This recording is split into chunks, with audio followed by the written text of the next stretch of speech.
오늘 성경 본문은 고린도전서 2장 10절부터 11절 그리고 룻기서 4장 1절부터 8절까지입니다.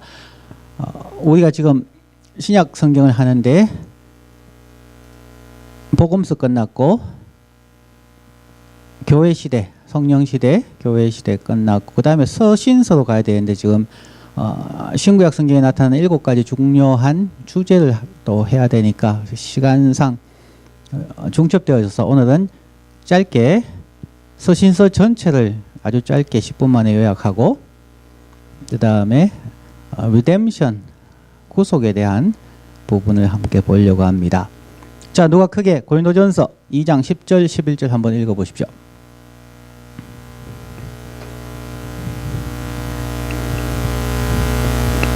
내가 지금 무덤에 와서 설교하는 거야?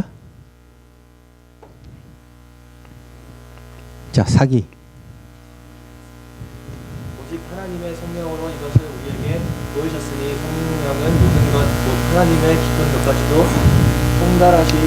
통달하시느니라. 사람의 일을 사람의 속에 있는 일 외에 누가 알리요. 이와 같이 하나님의 일도 하나님의 영 외에는 아무도 알지 못하느니라. 예, 신약 성경에서 서신서에 대해서 이야기하면 많죠. 바울 서신도 많이 있고요. 그 요한 1서, 2서, 3서, 요한 서신, 뭐 개인 서신, 목회 서신, 옥중 서신, 다양한 서신들이 있습니다. 그것을 우리가 다 할 수 없지만 그 모든 것을 하나로 요약하면 무엇을 말할 수가 있을까 하다가 이 본문을 정했어요. 오늘날 시대, 특히 여러분 같이 청년들에게 있어서 여러분의 마음이 어떨지 갈피를 잡을 수가 없어요. 지금부터 한 10년 전에는 그 당시에 10대들, 그러니까 10대부터 한 20대 초반까지 아이들 한마디로 표현하는 문장이 있었어요. 교회 다니는 학생들이에요. 그들이 이렇게 표현했습니다. 나 기분 나쁘면 천국도 안 가요.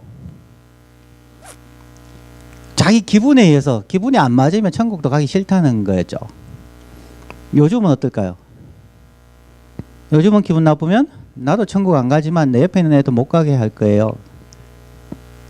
천국이 옛날처럼 그렇게 간절히 소망하는 그런 것이 안 되고 그냥 편하게 우리가 살 수 있는, 생각할 수 있는 범위 안에서만 생각하는 거죠. 오늘날 시대가 그만큼 힘들어졌다. 사람을 대하기가 참 힘들어졌다는 그런 시대가 되었습니다. 자, 오늘 여러분의 마음속에 도대체 뭐가 있을까요?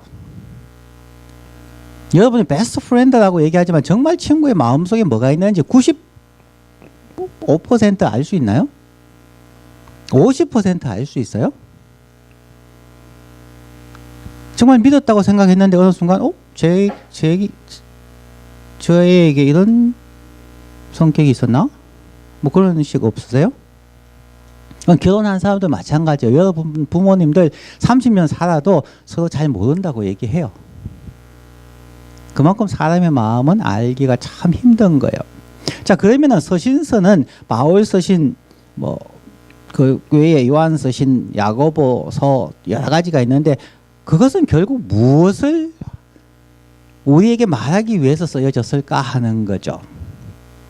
가장 쉽게 말하면은 각 지역마다 혹은 사람마다 그들의 마음을 헤아려서 그들 교회의 문제에 대해서 이야기하고 각 개인의 삶에 대해서 이야기하며 또한 목회를 하는 데 있어서 이렇게 목회를 하면 좋겠다. 그 사람들의 마음을 살피는 거죠. 얼마 전에 여러분들 많이 보았는 뭐 알파고와 이세돌, 뭐 사범의 바둑 경기가 있었습니다. 바둑이 기계가 공략할 수 있는 최후의 정신과학이다. 뭐 그렇게도 이야기하죠. 그런데 1200여 대의 컴퓨터를 한꺼번에 셋업해 놔놓고 쫙 찾아가면은 사람이 생각하는 것보다 훨씬 더 많이 한다는 거죠. 자, 컴퓨터에 여러 가지 기능들이 있습니다만은 그런 전문가가 아니라 할지라도 저와 여러분들이 가장 애용하는 게 뭐가 있나요? 컴퓨터 사용하면? 네? 인터넷에서 뭘 제일 좋아해요? 모르는 게 있으면 인터넷에 가서 뭘 해요? 검색하죠. 구글링이라고. 뭐 미국에 살면 다 구글링이라고 얘기하고 한국에는 뭐 네이버 뭐 그렇게 얘기를 하더라고요. 일단 가장 중요한 것은 서치창, 즉 검색창에 무엇이든 찍으면 오늘 다 나오죠. 뭐 어느 나라 문화, 어느 나라 언어, 뭐 그냥 생각할 필요도 없이 검색창에만 정확하지 않아도 돼요. 그냥 비슷한 단어 몇 개만 치면은 그거와 관계되는 수많은 문건들이 거기에 쫙 떠져. 그래서 서치창, 즉 검색창 하나만 있으면 오늘날 거의 모든 것을 찾을 수 있는, 숨기는 걸 빼고 거의 모든 것을 다 찾을 수 있다는 거죠. 그래서 검색창이 참으로 유익할 뿐만 아니라 참으로 무서운 것이에요. 자, 그 검색창, search라고 하는 단어예요.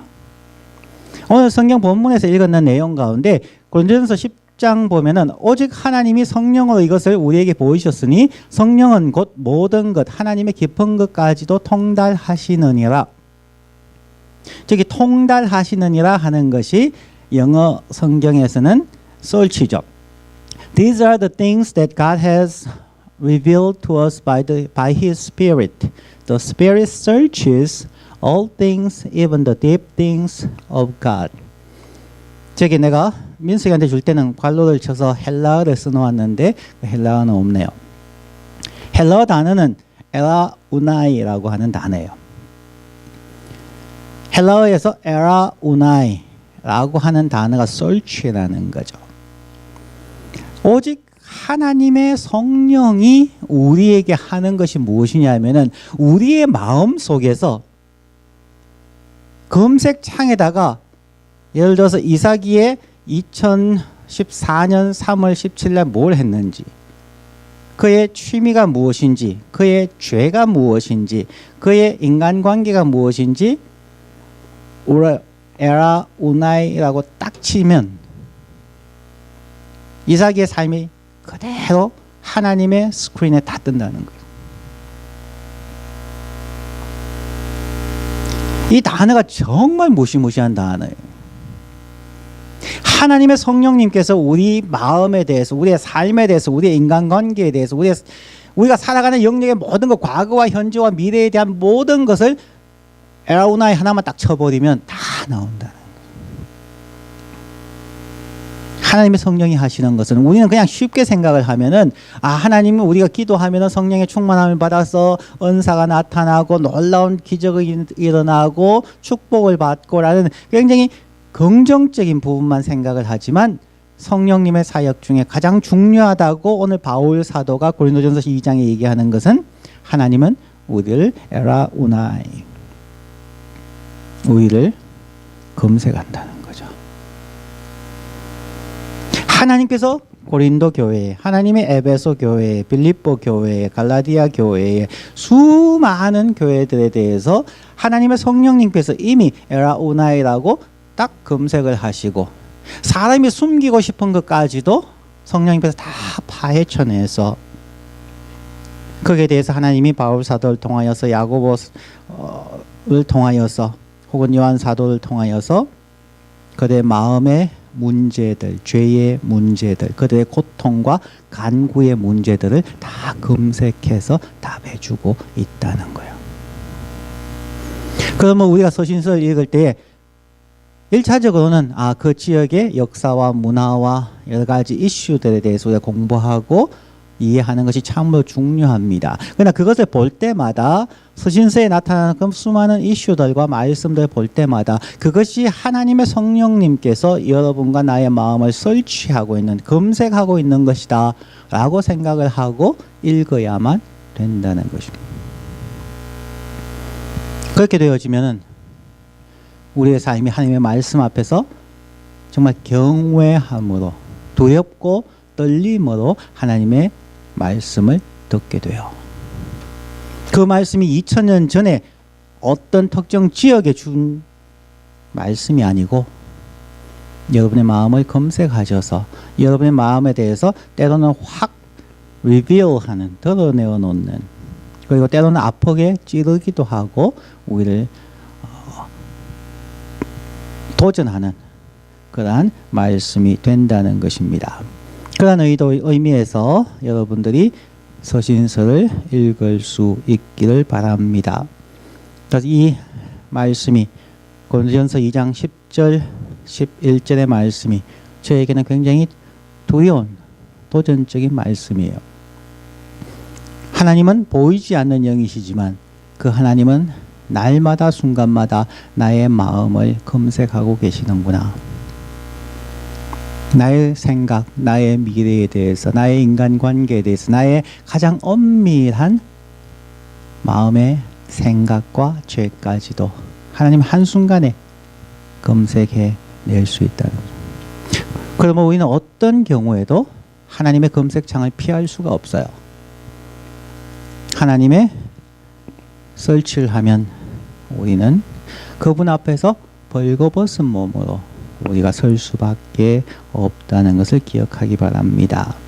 다시 읽어드립니다. 오직 하나님이 성령으로 이것을 우리에게 보이셨으니 성령은 모든 것, 곧 하나님의 깊은 것이라도 통달하시느니라. 사람의 사정을 사람의 속에 있는 영 외에는 누가 알리요. 이와 같이 하나님의 사정도 하나님의 영 외에는 아무도 알지 못하느니라. 즉 성령님은 우리에 대해서는 우리의 마음을 설치하시고 성령님께서 우리를 도우실 때는 하나님의 마음을 설치해 주셔서 그 성령님을 통해서 우리는 피차간에 우리는 하나님을, 하나님은 우리를 설치하고 검색하신다 하는 생각을 하자는 겁니다. 자, 이제는 성경의 7가지 주제에 대해서 오늘 첫 번째 부분을 합니다. 그래서 어쩌면 설교가 마치 두 편처럼 되어집니다. 자, 대속이라고 하는 것을 이제 오는 주에 여러분 방모임에서 하게 될 것인데요. 대속이라고 하는 것이 무엇인가? 하나님의 마음을 설치해 들어가 보니까 하나님의 마음의 가장 깊은 곳에 있는 간절한 마음이 있더라는 거죠. 그 간절한 마음은 자신이 가장 사랑해서 자신의 모양으로 낳은 자식, 성경적으로는 흙으로 창조했지만 하나님의 형상대로 창조한 인간이 있었다는 거죠. 아담과 하와를 비롯한 우리 모두 하나님의 사람들입니다. 그 하나님을 지극히 사랑했는데 그 인간이, 저와 여러분이 그냥 부모님 싫습니다. 나는 나의 뜻대로 살겠습니다. 라고 이야기하고 하나님을 떠났다는 것이죠. 그것이 창세기 3장에 나타나는 아담과 하와의 범죄이고 하나님과 같이 되려고 하는 그들의 마음 때문에 그들은 결국 에덴 동산에서 쫓겨남을 당했습니다. 그리고 3장에 나오는 수많은 것들, 남자들이 머리에 이마에 땀이 흘러야 되고 고생을 하여야 먹을 수가 있고, 뭐 여인은 해산하는 고통이 있고 땅에서는 엉겅퀴가 나고 이 땅에 고통스러운 삶이 시작이 되었습니다. 하나님께서 다양한 사람들을 통하여서 이 땅에 하나님의 구원의 계획을 알려주시고 구원을 이루려고 하셨습니다. 자, 여러분 그거 기억하십니까? 선배들은 혹 기억할지 모릅니다. 하나님의 교육 방법. 여기 에듀케이션 전공하는 학생들이 있죠. 자, 어떻게 하면 좋은 선생님이 될 수 있을까? 제가 성경에서 제 나름대로 발견한 하나님의 교육학입니다. 자, 산이 있다고 이야기를 합시다. 높은 산이 있는데 사람들로 하여금 등산을 해서 산 정상까지 올라가려고 했습니다. 에베레스트 산이든지 아니면 어떤 산이라도 좋습니다. 굉장히 높아서 올라가기가 힘이 듭니다. 자, 여러분이 산에 올라갈 때에 필요한 것들이 어떤 것이 있을까요? 자, 성경적으로 보면은 구약에서는 첫 번째로 하나님은 우리에게 맵을 주셨습니다. 지도책이죠. 요즘 말로 하면 여러분이 어디 갈 때 차에서 필요한 것은 GPS죠. 옛날에는 지도책이었지만 그것이 있으면 거의 어디라도 갈 수 있죠. 근데 높은 산은 올라갈 수는 없어요. 자, 지도를 보고 사람들이 여기에 계곡이 있고 여기에 뭐 언덕이 있고 여기에는 절벽이 있고 맵을 바라보면서 쭉 올라가기 시작했습니다. 근데 그것이 너무 높으니까 사람들이 지치고 힘이 들고 중간에 가다 포기를 할 수밖에 없습니다. 하지만 여행을 하는 데 있어서 혹은 산을 등산하는 데 있어서 제일 중요한 것 중에 하나가 지도입니다. 하나님은 시내산 정상에 계시고 하나님이 모세를 불렀을 때에 이스라엘 백성들은 산 밑에 있었고 24장로들은 이제 중간까지 올라갔죠. 그리고 제일 마지막에는 모세 한 명이 올라갑니다. 즉 산을 올라가는 것으로 성경에서 얘기하기 때문에 저 등산으로 사용을 하는 겁니다. 자, 맵을 가지고 쭉 올라가는데 그것이 실패했어요. 그 맵이 무엇일까요? 율법이에요. 하나님께서 율법서를 주셔서 하나님을 찾아갈 수 있도록 방법을 가르쳐 주셨는데 사람들이 아무리 율법책을 읽어도 가장 대표적인 모세 오경을 읽어도 다 이해하지 못하고 거기에 나오는 것을 다 직행하지 못하기 때문에 산 정상까지 올라가지 못했습니다. 자, 지도책만으로 이루어질 수 없기 때문에 하나님의 두 번째 방법을 사용하셨습니다. 히말라야 등반을 올라갈 때 아무리 유명한 등산가라 해도 혼자 못 올라가죠. 누구의 도움을 받나요? 셜파의 도움을 받죠. 그래서 안내원의 등반 경험이 많은 안내원의 경험을 받아서 같이 올라갑니다. 자, 누군가가 여러분을 뭐 나무 작대기로 여러분 잡고 올라간다든지 여러분을 뒤에서 격려하고 올라가는 그런 안내원이 있으면 참 좋을 겁니다. 하나님께서 그러한 경험 많은 안내원들을 주셨습니다. 누구일까요? 왕들과 선지자들과 제사장들과 수많은 하나님의 사람들, 사사들을 포함하고요. 하나님께서 하나님께 더 가까이 가서 하나님의 성령과 하나님의 계시와 하나님의 은혜를 받은 사람들을 보내어 주셔서 그들을 이끌어 올라갈 수 있도록 했었습니다. 그런데 사사시대의 특징처럼 사사가 이방인들로부터 그들 구해주고 사사가 살아있는 동안에는 그들이 조금 착한 것처럼 보였어요. 그러나 사사가 죽는다든지 선지자가 죽는다든지 그렇고 나면은 그들은 또다시 범죄하게 되는 거죠. 그런 투어 가이드만으로는 그들이 산 꼭대기까지 올라갈 수 없었습니다. 자, 그러면 율법도 실패했고, 실패란 말이 나쁜 뜻이 아니고 그냥 표현 방법일 뿐입니다. 율법이 실패했고 관광 가이드가 실패를 했습니다. 자, 세 번째 하나님께서 주신 것이 있습니다. 그것은 무엇이냐면 친구예요.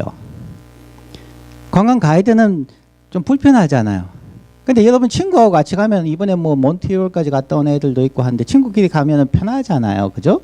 같이 얘기하다가 중간에 쉬기도 하고 막 이렇게 편하게 올라가는 거죠. 하나님이 인류를 구원하기 위해서 이 땅에 친구를 주셨어요. 누구예요?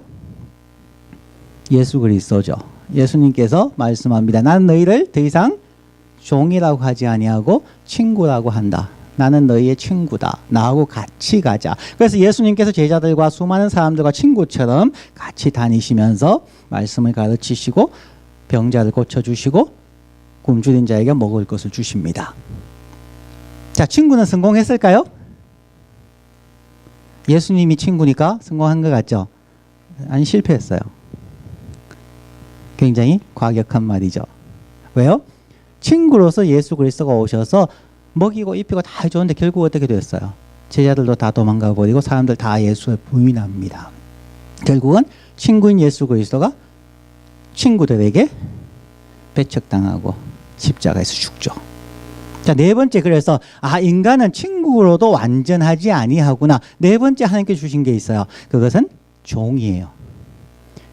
여러분 등산 갈 때 힘들면 어떻게 해요? 누가 여러분 딱 업고 오늘 일정 기간 올라가주면 얼마나 편해요?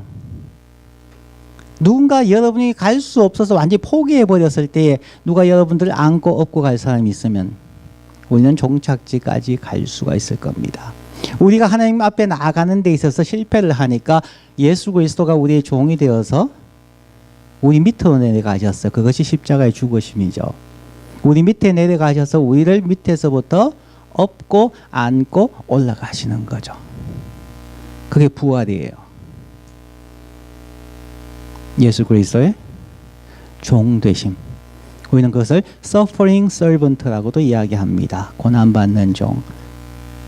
우리를 마치 주인처럼 우리를 세워가는 분이십니다. 그분이 예수 그리스도이고 그분이 우리를 구원하셨습니다. 그런데 그것으로 끝날 수가 없습니다. 그러면 우리가 끝까지 요즘 많은 그리스도인들처럼 예수를 자판기처럼 예수를 우리 종처럼 부려먹는 그리스도인들이 얼마나 많아요. 가만히 있다가 필요할 때만 기도해가지고 하나님 시험 내일 잘 치게 해주세요. 하나님 나에게 돈 있게 해주세요. 하나님 나에게 뭐 좋은 친구 만나게 해주세요. 하나님을 종처럼 부리는 사람들이 이 땅에 엄청나게 많아요. 저와 여러분에게서 그런 경우가 참 많아요. 온전한 구원을 이루기 위해서 마지막 5번째가 있는데 그것이 뭐냐면 Lordship이에요. 주대심이에요. 우리가 어릴 때는 어린아이와 같이 옛 속담처럼 어린아이가 할아버지 수염을 잡아당긴다고 모르니까, 어머니 아버지의 그 고통과 희생에 대해서 모르니까 계속 막 때를 쓰고 이런 경우가 많잖아요. 그러나 여러분들이 철이 들게 되면 부모님이 우리를 위해서 이렇게 수고하셨구나 라는 것을 깨닫게 되면은, 그것이 주로 보통 이야기할 때는 여러분이 이제 시집장가 가서 애 키워보면 안다, 보통 그렇게 얘기를 합니다. 그래서 자기도 그 길을 걸어가다 보니까 부모님이 정말 희생하셨구나 라고 해서 부모님을 정말 존경하게 되는 것처럼, 여러분이 성숙하게 되면, 여러분이 그리스도와 같이 키가 자라고 지혜가 자라며 하나님과 사람에게 사랑스러워가는 성숙한 그리스도인이 되면 예수 그리스도의 이름을 함부로 부르지 못하는 거죠. 그분이 나의 주 나의 하나님입니다. 정말 그분 앞에서는 내가 모든 것을 정말 내려놓고 감사할 수밖에 없습니다. 날 위하여 자기의 영광의 보좌를 버리시고 이 땅에 오신 그분, 나의 친구가 되어주시고 나를 붙잡아 주신 그분. 성경을 읽다가 마가복음 이제 1장 2장 뭐 복음서에 나오면서 가장 감동적이면서 가장 가슴을 아프게 하는 부분이 있어요. 예수님이 문둥병 환자, 나병 환자를 고치는 장면이에요. 우리가 아는 것처럼 나병 환자는 그 당시에 전염병이었고 그래서 사회로부터 분리되어졌죠. 그런데 성경을 자세히 읽어보세요. 나병 환자를 어떻게 치유하는지. 예수님께서 불쌍히 여기셔서 손을 내밀어 그를 만지시며 라는 표현이 나와요. risk himself라는 거죠. 자기가 문둥병에 걸릴 위험을 감수하는 거죠. 그리고 unclean한 사람을 만지면 일주일 동안 성전에도 못 가요. 자기가 사회로부터 분리당할 위험, 심지어 자기도 나병 환자가 될 수 있는 위험을 감수하시는 예수의 모습이 복음서에 많이 나타나요. 그걸 보면은 정말 성경 읽다가 가슴이 막 뛰고 심하게 표현하면 힘들 때가 있어요. 하나님, 내가 뭔데 그렇게까지 하셨어요? 나의 나병에 당신이 왜 손을 대셨습니까? 왜 날 위하여 당신의 목숨과 영광과 명예와 모든 것을 감수하셨습니까? 잃어버릴 수도 있는데, 당신이 완벽한 죄인이 될 수 있는데 왜 그러셨습니까? 그런 생각이 들 수 있는 위치까지 가는 것, 그것이 신앙의 성숙이죠. 아직 여러분들이 그런 단계까지 가기는 쉽지 않아요. 아직 더 많은 경험을 해야 되는데, 그런 모습을 바라볼 때에 하나님이 우리를 하나님의 백성이 되고 성숙한 그리스도인이 되기 위하여서 5가지를 주셨는데, 처음에는 시작할 때 3가지를 실패했다고 얘기하지만 사실은 실패한 게 아니에요. 좀 여러분 잠 깨우기 위해서 강조용법을 사용한 것이에요. 자, 교사가 되든지 목회자가 되든지 우리는 그 5가지를 다 사용할 수 있어야 돼요. 때로는 성경 공부를 해야 되잖아요. 성경을 암송하고 성경을 묵상하고 연구하고, 그 다음에 안내원처럼 가이드처럼 우리의 선배들에게 또 그들에게 모범을 보여주고 상담하고 함께 데리고 가는 가이드로서의 교육을 해야 하고, 때로는 친구처럼 그냥 야자 타임도 하는 거고, 같이 계급장 다 떼놓고 같이 친구처럼 하는 거죠. 때로는 힘들 때 말없이 가서 섬기고 도와주고, 그가 알아주지 못하더라도 그렇게 하는 거죠. 그리고 마지막에는 그러나 예수가 주다. 예수 그리스도만이 우리의 주님이다. 이 5가지가 잘 조화롭게 지혜롭게 합쳐져야 성공적인 하나님의 교육을 할 수 있다는 거죠. 자, 나는 어때? 욕고 넘어가자. 자, 근데 그러한 구원을 아무나 할 수 있느냐는 거죠. 아무나 하지 못해요. 저와 여러분이 할 수 있으면 좋은데 하지 못해요. 대속할 수 있는, 그렇게 구원자가 될 수 있기 위하여서 몇 가지 조건이 필요합니다. 그것을 보통 3가지라고 얘기하는데 그 3가지만 오늘 하고 마치겠습니다. 자, 본문 말씀은 룻기서 4장 1절부터 8절입니다. 자, 화면에 보십시오. 보아스가 성문에 올라가서 거기 앉았더니 마침 보아스에 말하던 기업 물을 자가 지나는지라. 보아스가 그에게 이르되 아무여 이리로 와서 앉으라. 그가 와서 앉음에 보아스가 성읍 장로 10인을 청하여 가로되 당신들은 여기 앉으라. 그들이 앉음에 보아스가 그 기업 물을 자에게 이르되 모압 지방에서 돌아온 나오미가 우리 형제 엘리멜렉의 소유지를 관할하므로 내가 여기 앉은 자들과 내 백성의 장로들 앞에서 그것을 사라고 너에게 구하여 알게 하리 하였노라. 너가 물으려면 물으려니와 너가 물으지 아니하려거든 내게 구하여 알게 하라. 너의 다음은 나요. 그 외에는 물을 자가 없느니라. 그가 가로되 내가 물으리라. Redeem it.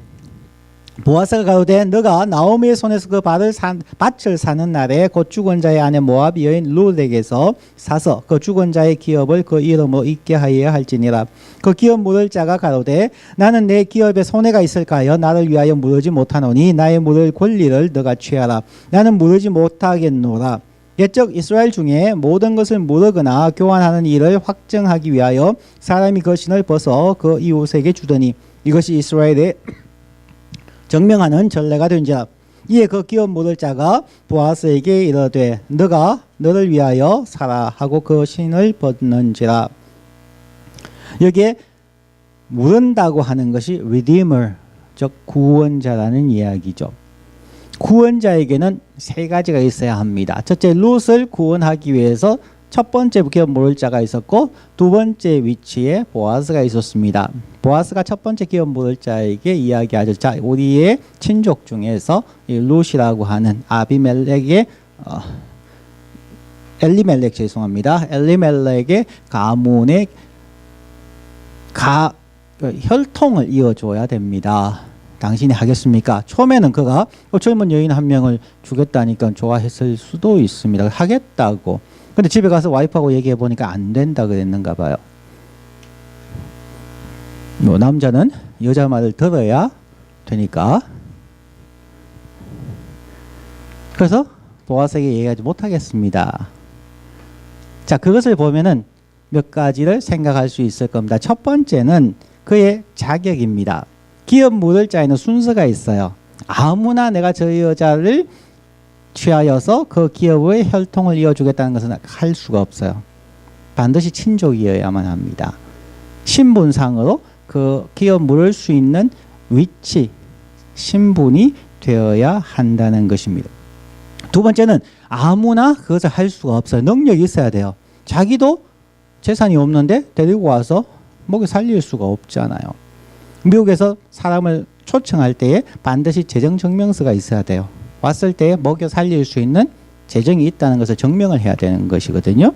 마찬가지로 기업 물을 자, 즉 구원자는 그만한 능력이 있어야 돼요. 우리의 죄인 되면서 우리를 구원하기 위해서는 우리가 구원받고 나서 살아갈 수 있는 능력이 있어야 된다는 거죠. 그게 뭘까요? 가장 중요한 것은 예수 그리스도께서 우리 마음속에 주시는 하나님의 성령님이시죠. 그 성령님께서 우리가 살아갈 때 늘 함께하며 우리를 위하여 말할 수 없는 탄식으로 기도하시고 우리가 하나님의 길을 온전히 갈 수 있게 해주시는 거죠. 그 성령님께서 조금 전에 우리 고린도전서에서 본 것처럼 여러분의 삶 속에서 검색한다는 거죠. 얘가 무엇이 필요할까? 얘가 무엇을 숨기고 있을까? 얘가 무엇을 해야만 하나님의 사람으로서 잘 살아갈 수 있을까? 날마다 하나님은 여러분을 검색해요. 여러분은 여러분 자신을 검색하지 않지만 그게 하나님의 능력이고 보혜사, 우리를 도우시는 하나님의 영이시죠. 세 번째는 분명히 그렇게 하겠다는 자기 의사가, 자기 뜻이 분명해야만 돼요. 나는 내 목숨을 걸고라도 저를 반드시 구속하겠다는 의지죠. 그 의지를 가장 대표적으로 얘기해 주는 것이 무엇이냐면 예수 그리스도께서 십자가에 죽기까지 하나님의 뜻에 순종하심으로 우리를 구원하셨다는 거죠. 그리스도의 뜻은 목숨을 건 의지였다는 거죠.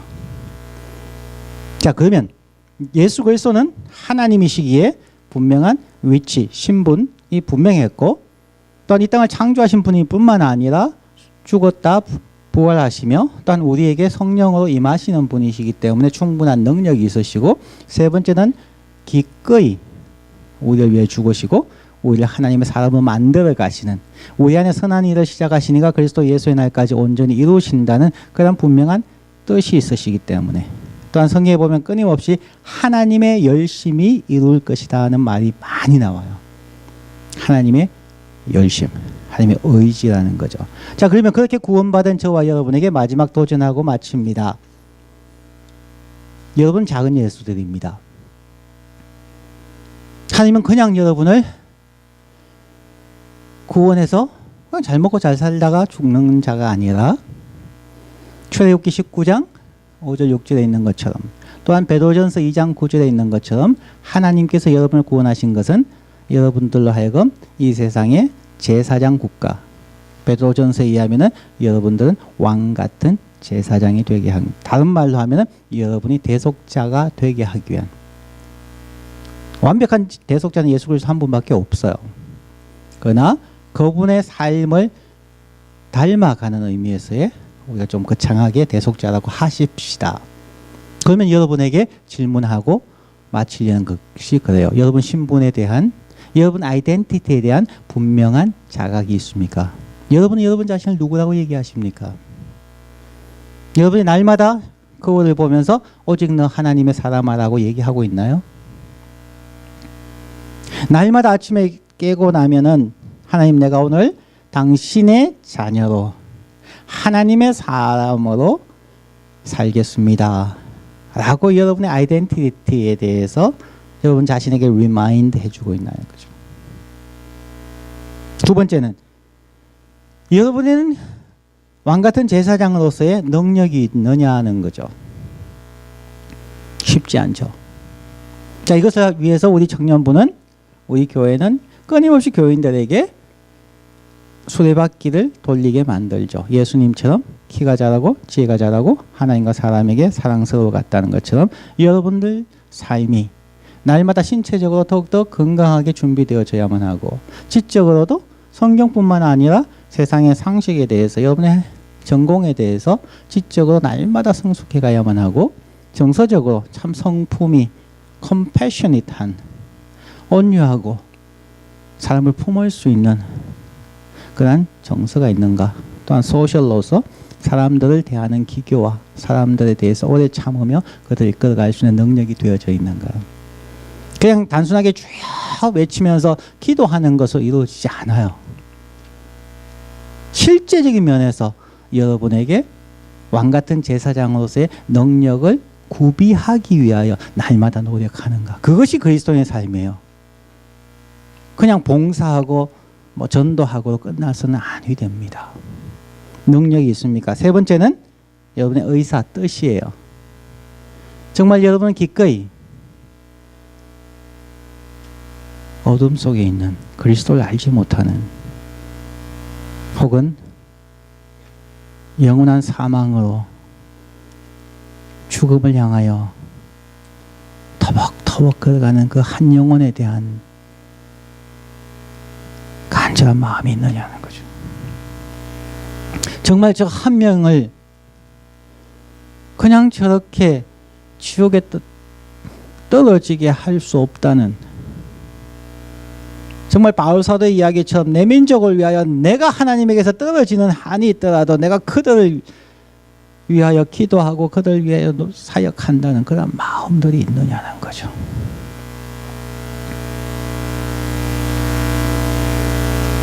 기독교에서 가장 중요한 것이 리뎀션입니다.